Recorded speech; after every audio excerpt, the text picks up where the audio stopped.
Hello बच्चों, चलिए प्रश्न को पढ़ते हैं। निम्न में से कौन सा कथन सही नहीं है? आपको जो विकल्प है उनमें कथन दिए हुए हैं। विकल्प ए है पूर्ति रोधी को जीवित ऊतकों पर सुरक्षापूर्वक प्रयुक्त किया जा सकता है। विकल्प बी है पूर्ति रोधियों को डिओडोरेंट, फेस पाउडर एवं साबुनों में मिलाया जाता है। विकल्प सी है कीटाणुनाशकों को त्वचा के लिए सुरक्षापूर्वक उपयोग में लाया जा सकता है। और विकल्प डी है कुछ कीटाणुनाशियों के अत्यंत तनु विलयन को पूर्तिरोधी के रूप में प्रयुक्त किया जाता है। तो संप्रथम आइए बच्चों हम मुख्य अवधारणाओं को समझते हुए इस प्रश्न को हल करते हैं तथा विस्तार पूर्वक इस प्रश्न के बारे में चर्चा करते हुए सही विकल्प का चुनाव करते हैं। तो सामान्य रूप से ऐसे प्रश्नों को हल करने के लिए हमें कुछ महत्वपूर्ण जानकारी जो इस प्रश्न से संबंधित या सही गलत को चुनने के लिए आवश्यक होती है उनको ग्रहण करते हुए हम इस प्रश्न को हल करेंगे।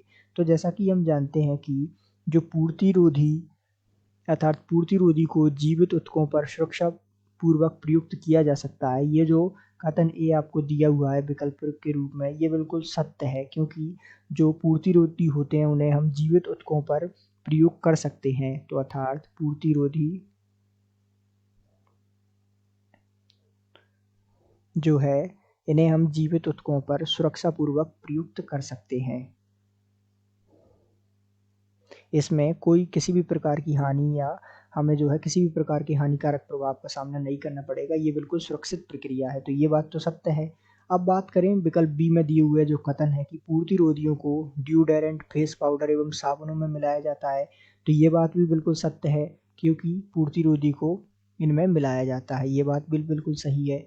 बात करें विकल्प डी की कि कुछ कीटाणुनाशियों को के अत्यंत तनु विलयनों को पूर्तिरोधी के रूप में प्रयुक्त किया जाता है, तो अर्थात ये बात भी बिल्कुल सही है कि जो कुछ कीटाणुनाशियों के अत्यंत तनु विलयन को पूर्तिरोधी के रूप में प्रयुक्त किया जा सकता है। अर्थात जो डी में दिया हुआ कथन है बिल्कुल सत्य है। इसके बारे में भी हम विस्तार पूर्वक चर्चा करते हुए समझेंगे। जैसा कि हम जानते हैं, यदि उदाहरण के तौर पर से तो जो 2 या 3% आयोडीन टिंचर होता है इसको इसमें प्रयुक्त किया जा सकता है। उदाहरण के तौर पर टिंचर के उदाहरण द्वारा हम इसे समझ सकते हैं। तो इस प्रकार जो है ये भी सत्य हो जाएगा। अब बात करें विकल्प सी की कि कीटाणुनाशियों को त्वचा के लिए सुरक्षा पूर्वक उपयोग में लाया जा सकता है, ये जो है यहाँ सही नहीं है, अर्थात ये गलत है। इसके बारे में भी हम जानकारी लेंगे। जैसा कि हमने देखा ये तो सत्य हो ही जाएगा। अब विकल्प सी में दिया हुआ कथन गलत क्यों है, इसके बारे में हम विस्तृत चर्चा करते हैं।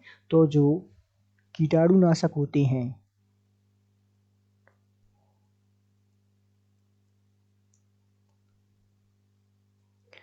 ये जो है जीवित ऊतकों के लिए हानिकारक होते हैं।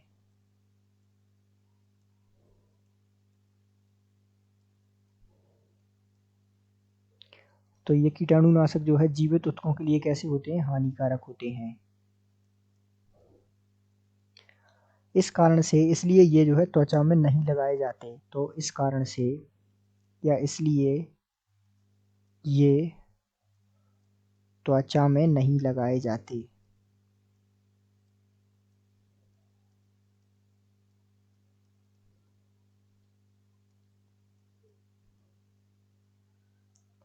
तो इस प्रकार हम विकल्प हमारा देख चुके हैं। जैसा कि हमने देखा कि विकल्प ए भी सत्य है, बी भी सत्य है और डी भी सत्य है। तो जो है सही नहीं विकल्प कौन सा है, सी में दिया हुआ। क्यों, इसके बारे में हमने चर्चा भी की और इसको विस्तार पूर्वक समझा। अतः हम कह सकते हैं कि दिए गए प्रश्न का सही उत्तर विकल्प सी है। आशा करते हैं आपको समझ आया होगा। धन्यवाद।